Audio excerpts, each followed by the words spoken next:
Hey everybody, welcome back to my channel. I'm Raven Maureen, and today I'm going to be sharing with you my pattern review for Simplicity 9469.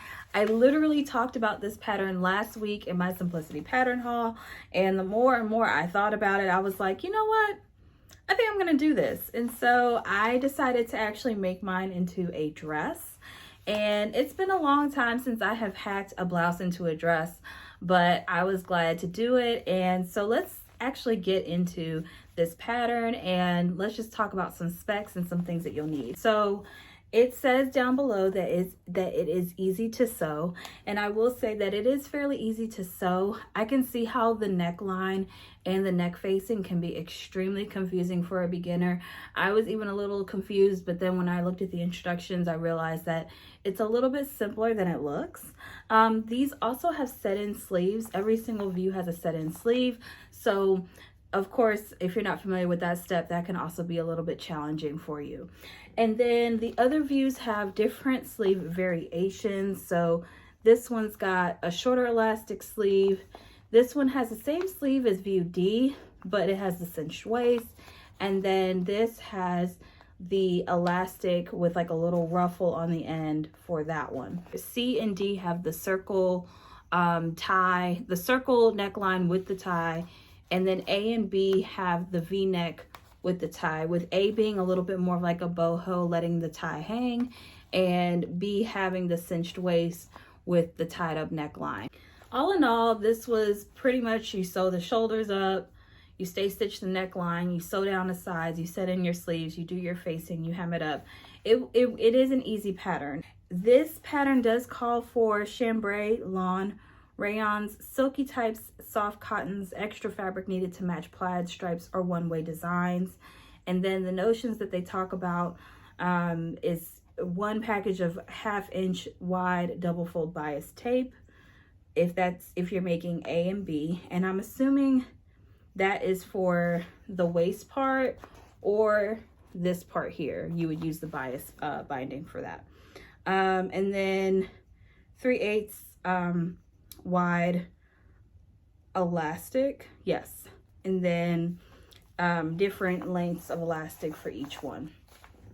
Let's talk about fit. So I did cut out the size 20, which actually allowed for it to be a little bit more breathable on me. It has a 45-inch bust waist, and I usually range between a 41 and a 43 inch. So I did give myself a little bit more ease. And I will say that actually helped me out, because I think if I had cut at a 43, which would have been a size 18, I sensed that my shoulders would have been a little tight.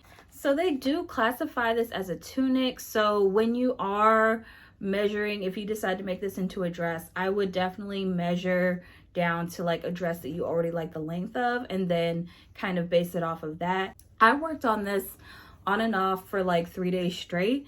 Now, if I wasn't busy working on like my Etsy orders or DG work, I probably could have done this in the afternoon, but I specifically chose not to. I just slowly worked on it. I personally used like a polka dot, I would probably call it a satin polyester. It's from Joann's. And in order to make my dress, I think I had about 2.5 yards.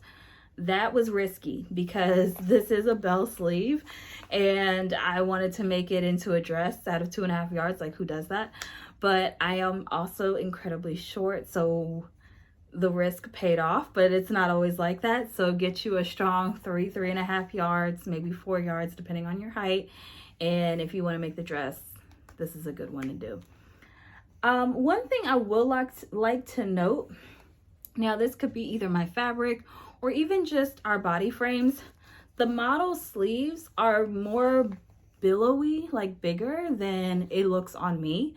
And I would probably, if I were to make this again, I would definitely consider doing like a little bit of slash and spread here, just so that I can have a little bit more of that bell sleeve action. And then if you want to know more about like the dress hack, so with the dress hack, I was able to just take a dress pattern that I already like the length of, and I just matched up the armholes, and I pretty much just made it into a longer, extended the hemline. That's pretty much what I did.